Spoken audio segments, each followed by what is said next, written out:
What does it do, YouTube? Welcome back to another episode of Scotty Says. I am your host, and here we are now, week 2 in the NFL. I hope you saw last week's episode covering week 1, NFL kickoff weekend from the Haunted Palace in Inglewood. Well, I called it the Haunted Palace last year because there were malevolent spirits roaming loose. A poltergeist was in the building last year. But I had hoped, in light of that scintillating Super Bowl victory, that those spirits had been exorcised. And I even dared to go inside what I hoped was formerly the Haunted Palace this year, in the Deuce, to give you an inside look from inside the palace. And I'll tell you what,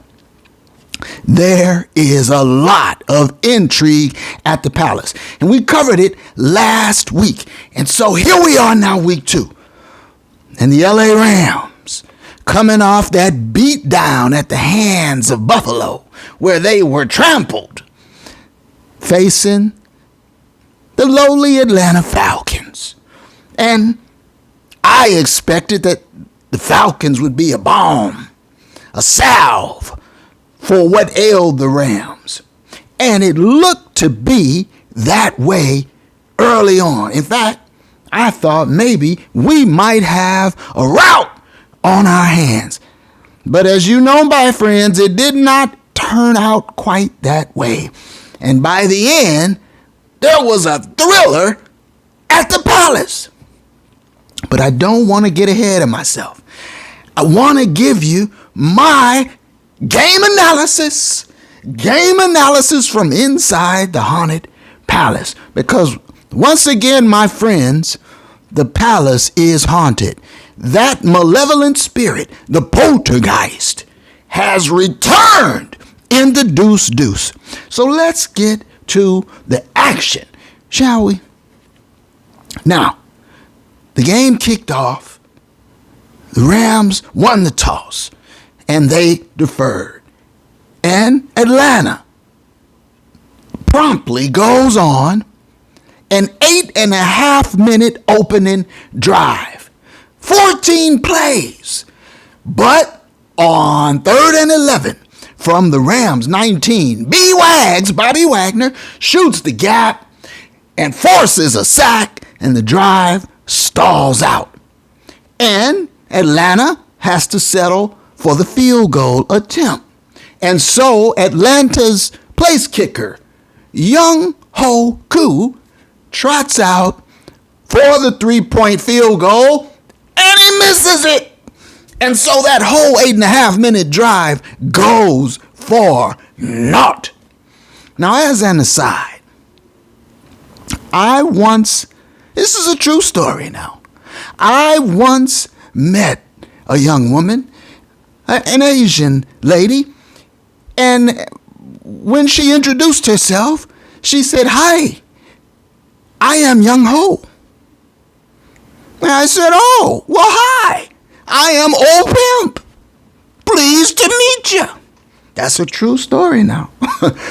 So I always thought Young Ho was quite an unfortunate name when you translate that into the English vernacular.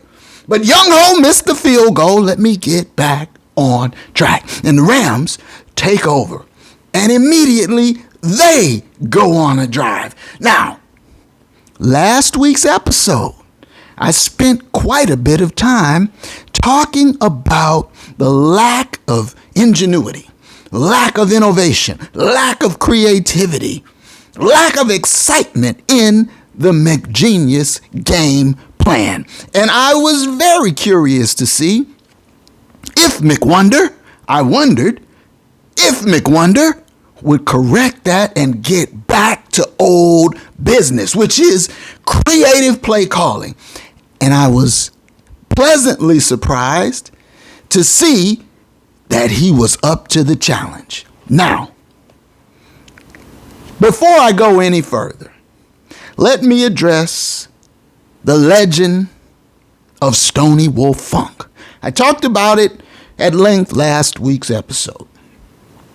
And so I hope you saw it. Go back, check it out if you haven't. But the legend of Stony Wolf Funk revolved around Mr. McGenius's proclivity, his inclination to elevate players who I believe remind him of himself, or who could have been his little son or little brother. And so Stony,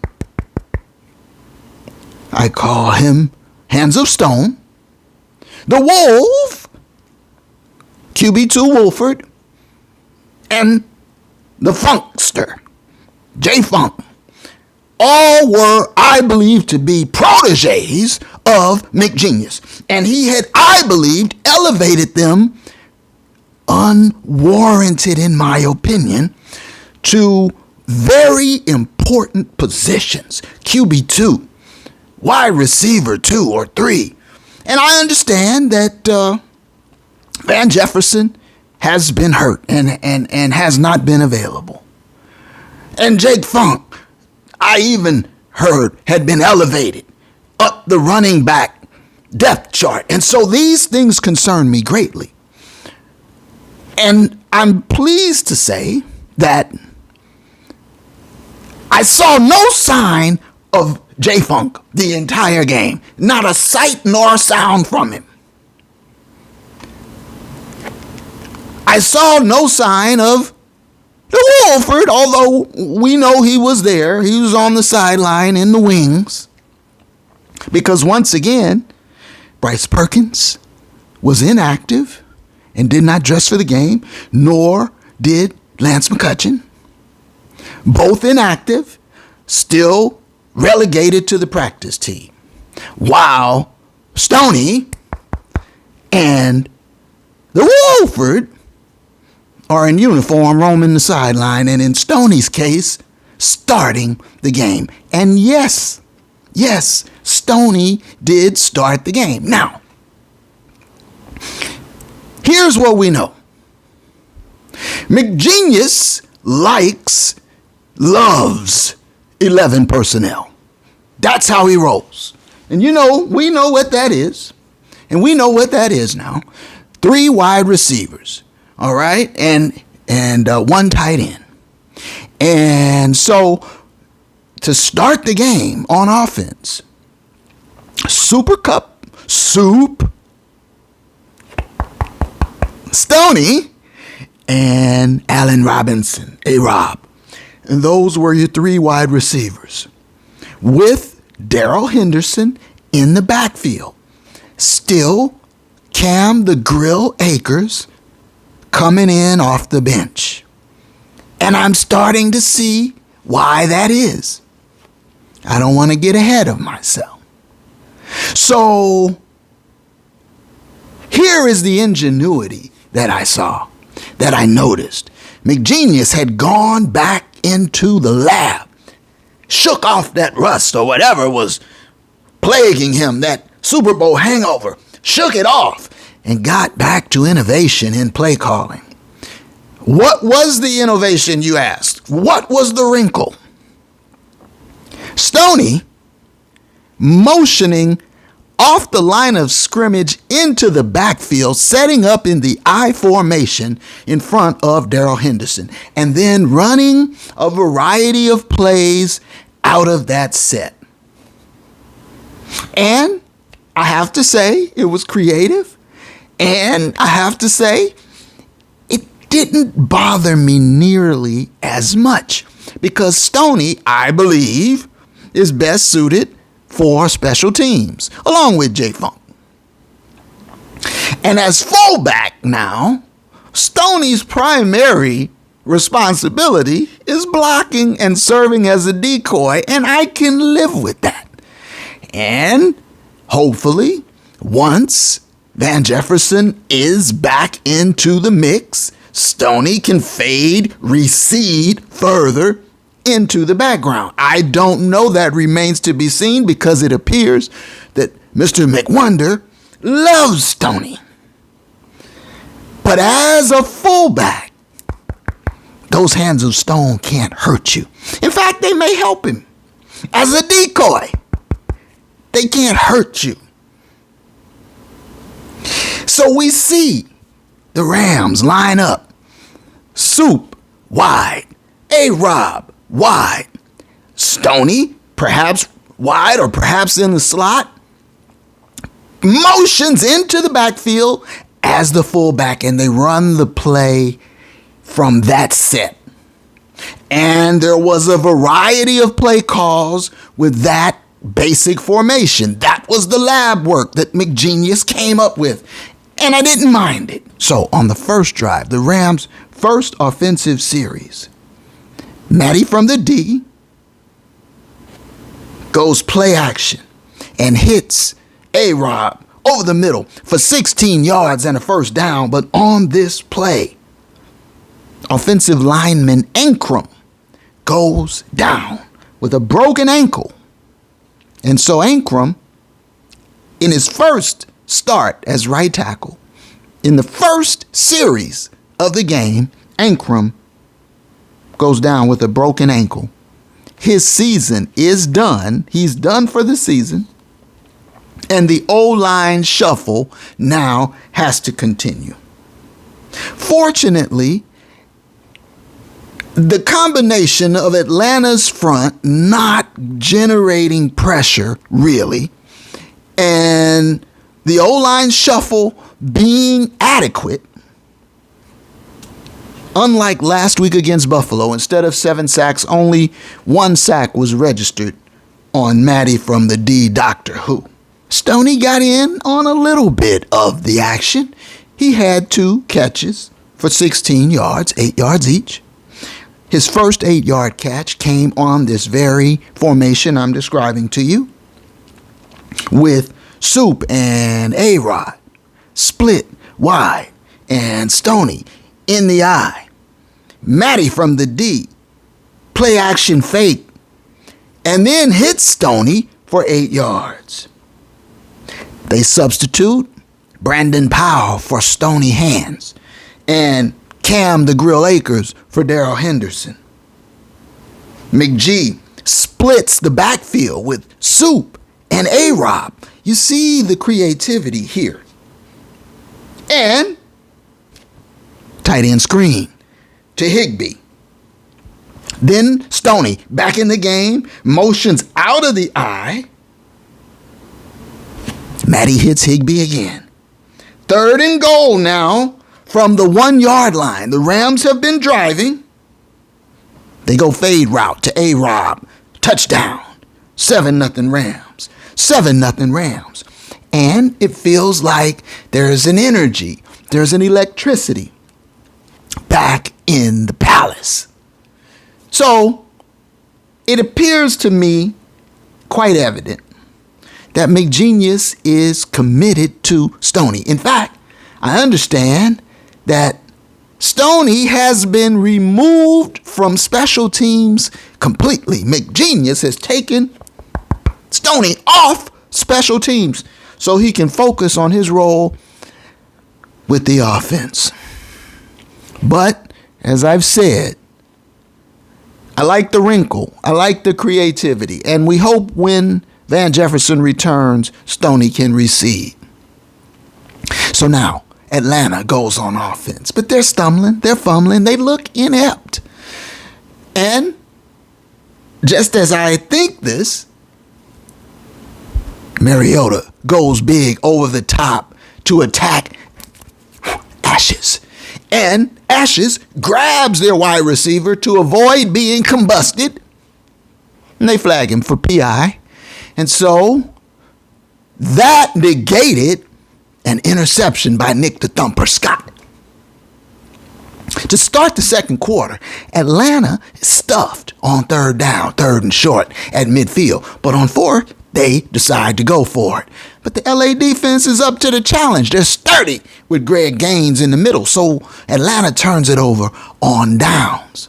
Now, on the Rams' first possession of the second quarter, Cam and Soup are split in the backfield with Stoney and A-Rob split wide. Higbee is wide right. Here's that creativity that I'm talking about that was so absent from the Buffalo game plan. Matty from the D hits Higbee for 8. Next play, Stoney is lead blocker out of the I once again. Soup goes in motion across the formation. They go play action to Cam, then hit Akers in the flat for another first down. The Falcons, the Dirty Birds, are looking overwhelmed on D at this point. Now, 6 yards to Brandon Powell. Then an 8-yard run, Cam the Grill Akers. First down. Then Henderson carries another first down. Then out of the Stony Eye, Henderson with a massive block from Soup waltzes into the end zone. Touchdown LA, 14-0 Rams. 14-0 Rams. And at this point in time, Matty from the D is 8 for 8. And the route is on. I thought maybe. The defense for the Rams looks energized now. Ashawn Robinson is run stuffing, but Mariota connects on a big pass, a big completion. Atlanta mounts yet another long drive, but the drive stalls at the LA 8. 4th and goal. Young Ho to the rescue. This time Young Ho converts the field goal, and it's now 14-3 LA with 2:44 left in the half. And now we get the Super Cup drive. 3 completions to Soup, 1 to Higbee. The Rams driving. 60 seconds left in the half. Matty from the D, 12 for 12. At this point, the Rams are at the Atlanta 23-yard line. And out of the gun, looking for Higbee, going for it all in the end zone. Poltergeist strike. Poltergeist strike. The Poltergeist back in the building. The Haunted Palace remains haunted here in the Deuce early on. No, say it ain't so, Doctor Who. Matty is picked. The Rams come away empty. It was an awful read by Doctor Who. Not the Poltergeist again. It was an awful read by Doctor Who and a poor throw. So, Atlanta picks up after the turnover. After a couple of Mariota throws, Atlanta is just past midfield when the pass to the running back in the flat is tipped and bobbled and picked off by Kobe Durant, the rookie. And he takes it the other way.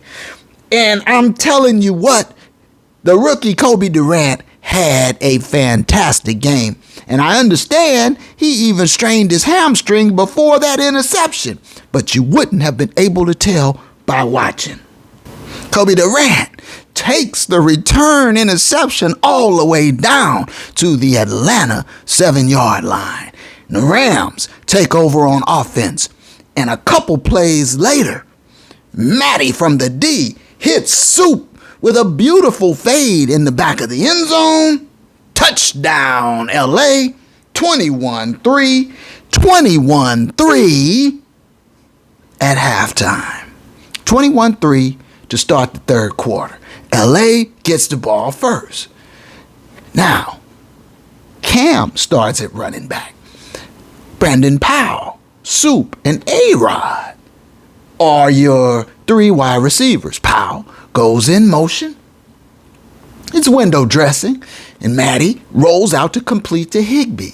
And then Stoney reappears very quickly thereafter. And out of the eye with Stoney as fullback and Cam in the backfield, Soup this time goes in motion.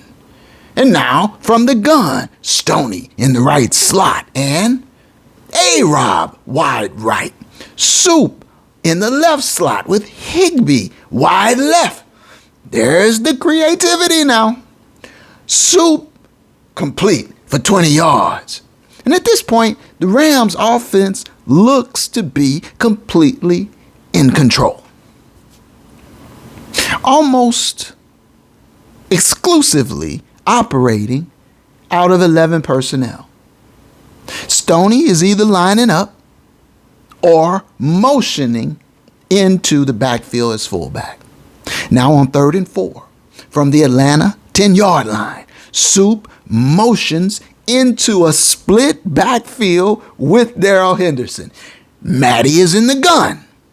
Easy pitch and catch, touchdown. Touchdown, LA Soup. And now it's 28-3 LA. And it looks like this is over.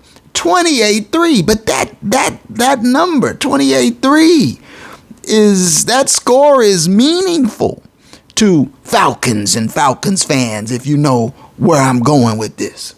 And so, unfortunately for the Rams, the game is far, far from over. After an Atlanta 3-and-out on their very next possession, which featured a Kobe Durant sack, the Rams take over, and on 2nd and 7, with the game in control, Doctor Who opts to throw the Soup in triple coverage, and you know what happened next, don't you? Poltergeist strike. Another one. Poltergeist strike number 2 from Doctor Who. And the palace is haunted, and there is an unease that I can feel around from the patrons in the crowd. They know that that malevolent spirit is back this year in the Deuce Deuce. Poltergeist strike number 2.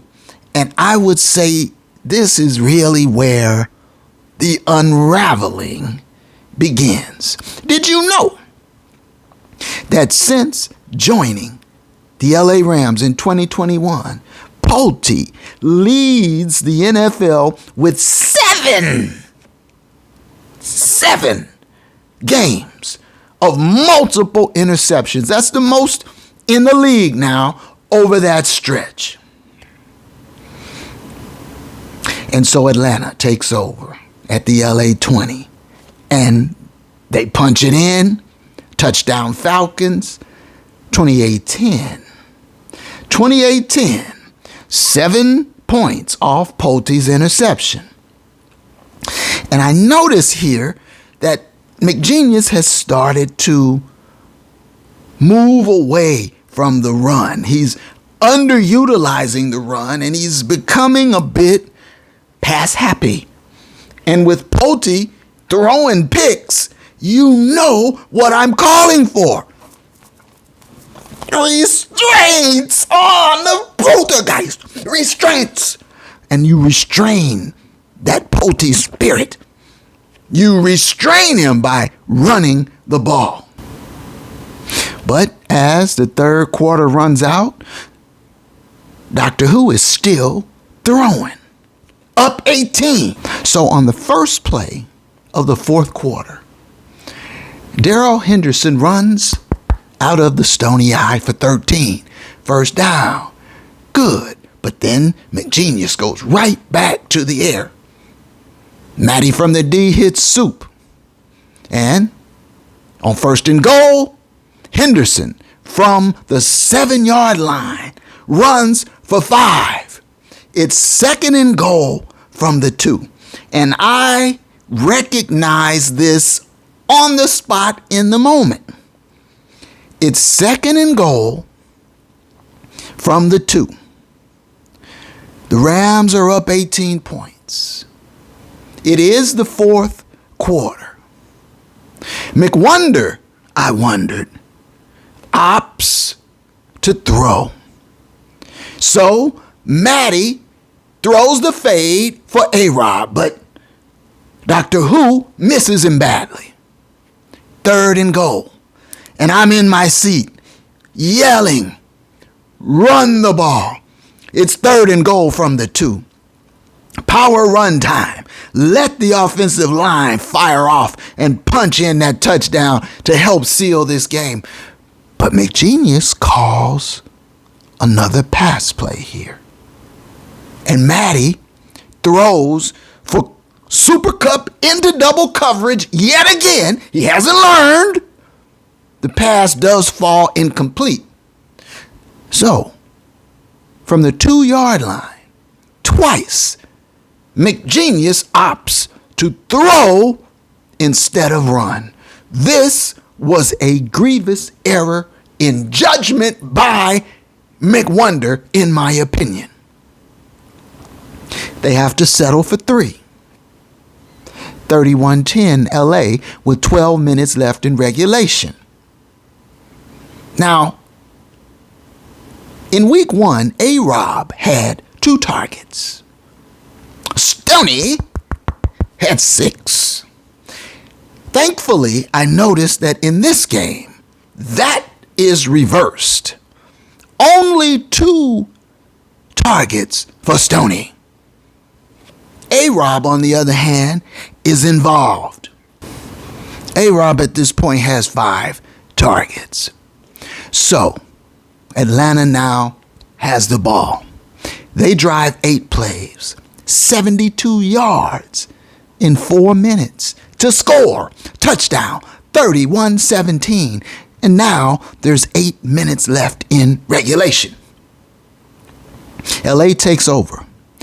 And on 3rd and 8 from their own 41, Doc throws for Stoney, misses, and it forces the Rams' only punt of the day. There's 5 minutes left in the 4th quarter, and I think the game is in hand to the point that I can begin to make my way out of the Haunted Palace. And so at this point in time, I get up to hit the restroom and then prepare to make my exit. And as I do that, I hear the roar of the crowd. What has happened? It's more of a groan than a roar. And so what happened next, I learned, was a brutal Atlanta blocked punt of Riley Dixon and a scoop, and Falcons score. I mean, Riley Dixon got molly-whopped, and they go for 2. The Falcons do, and they convert. And so by the time I am out of the restroom, just that quick, like lightning, like as if the palace was haunted, the score is now 31-25. 31-25. It's a one score. A touchdown wins the game for Atlanta. There's 4:57 left to play in the 4th quarter, and LA has the ball on their own 25-yard line. McG correctly wants to run, a little late, but on 1st and 2nd down, he runs, but that leads to a massive 3rd and 4 with just over 3 minutes left in the 4th quarter. And now I'm back. I am engaged. I'm watching intently. Polte, at this point on 3rd and 4, hits Soup with a huge 3rd down conversion. But oh no! Soup coughs it up. Fumble! The ball is out. Soup, who rarely fumbles, picks the most inopportune of moments to cough it up. Ball out. Atlanta recovers. Oh, no. From 28-3. The score is now 31-25 LA, and Atlanta has the ball at the LA 37, down 6. So after a 1st down, Atlanta gets to the LA 20, red zone, and it's the 2-minute warning. And I'll be damned, a touchdown is going to hand the Rams their 2nd loss in succession to open the season. And if the Dirty Birds can do it, this will be their largest come-from-behind victory in franchise history, down 25 to come back and win against the defending Super Bowl champions. Say it ain't so. Say it ain't so. But on the next play, Mariota is sacked on it was an attempt at a quarterback option play, forcing a 3rd and 13. And with a minute 18 left in regulation, Mariota out of the gun. The roar in the building is deafening. From the gun, the pocket starts to collapse. AD 99, the beast who has been quiet, damn near silent all game long, is bull rushing and pushes their offensive lineman into Mariota. And Mariota, with contact from his own lineman being bull rushed backwards, throws, heaves it up, looking for the touchdown to win the game for the Dirty Birds. And who is it? Who's there? Why, it's Ashes. Ashes comes through. He leaps. He high points from behind the receiver. High points Mariota's throw. Picks it off. Runs it out of the end zone about 20 yards. And in essence, seals the victory for LA. And he was letting the camera folks know about it. Because he's heard the chatter. Maybe he's a subscriber. Maybe he knows. I call him Ashes. And he let the cameraman know. He say, I am him. Yes, you are him, Ashes. And so I give him credit, though, where it's due. After a dropped interception here, a drop there, a pass interference here, he makes the play. At the moment of truth, he does come through. And the Rams, by the skin of their teeth, survive what should have been a laugher. But it still wasn't quite over yet. So now there's a minute 7 left in the game, and you gotta figure it's over now, right? No. LA runs, Atlanta burns a timeout. They run again, they burn their final timeout. And so now they have no more timeouts left. They run again, but they're unable to convert. Only seconds left on the clock, and LA's got to punt. But Riley Dixon is in no condition to punt nothing. I think he's got some issues. At the very least, he's in a world of hurt. And so McGenius lives up to his nickname and opts for the safety play. And the safety play was Brandon Powell assumes the punter's position, takes the snap, and runs backward 25 yards, eating clock off the board, and takes the safety. And that's how we get our final score of 31-27. And even then it wasn't over, because LA has to kick to Atlanta.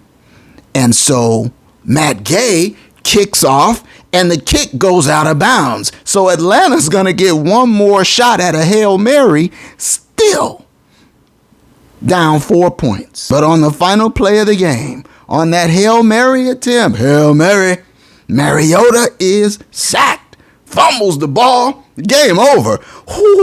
Thankfully, game over. Final score, 31-27. In an unnecessary thriller.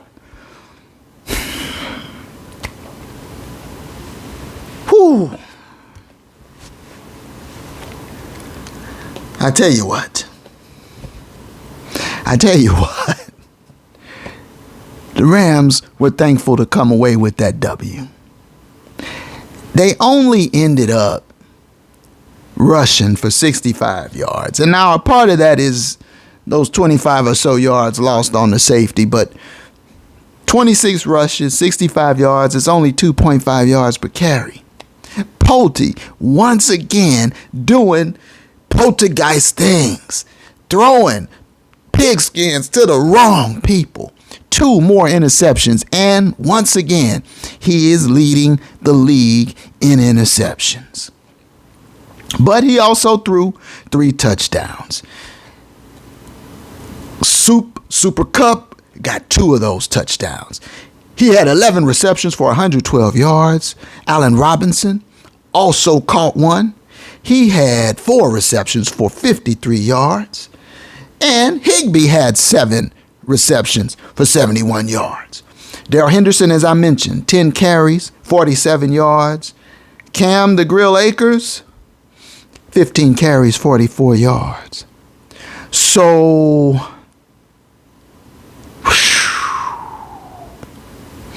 a win is a win is a win. But you can't help but wonder what is yet to come for these Rams with these kinds of issues. And up next, Kyler Murray and the Cardinals in Arizona. And that Cardinal Raider game was something else, I tell you what. So everybody in the NFC West is 1-1. And speaking of the NFC West, those damn Niners. Well, unfortunately for Trey Lance, he suffered a broken ankle and he is out for the rest of the year. But fortunately for them damn Niners, nobody would take Jimmy G off their hands in the offseason, and he comes right back in and wins the game for them. So Jimmy G back in the saddle. And here we are just in week 2. So there's intrigue aplenty, my friends, at the Haunted Palace. And you know I will be here to cover it for you with my special style, game analysis. And so, my friends, the questions abound around this team. Will McGenius keep the innovation and creativity in the play calling? Will the palace continue to be haunted by the malevolent poltergeist? Will Cam the Grill Akers get off the schneid and get his run game together? Will Stoney be relegated as Van Jefferson makes his way back? Will OBJ return? Will the sensational rookie Lance McCutcheon ever get off the practice squad and onto the NFL playing field? Will the Wolford remain QB2, or will the Rams finally wake up and give Bryce Perkins the opportunity he deserves to be QB2? Because you see quarterbacks going down left and right. Will AD 99 roar to life? These and many other questions remain to be answered, and you know I will be here to cover them. And so, until the next time, which won't be too long from this time, to roll me one of these. Please subscribe if you haven't already. Leave me a comment. Let me know what you're thinking. Do you see what I see? And until then, my friends, one love.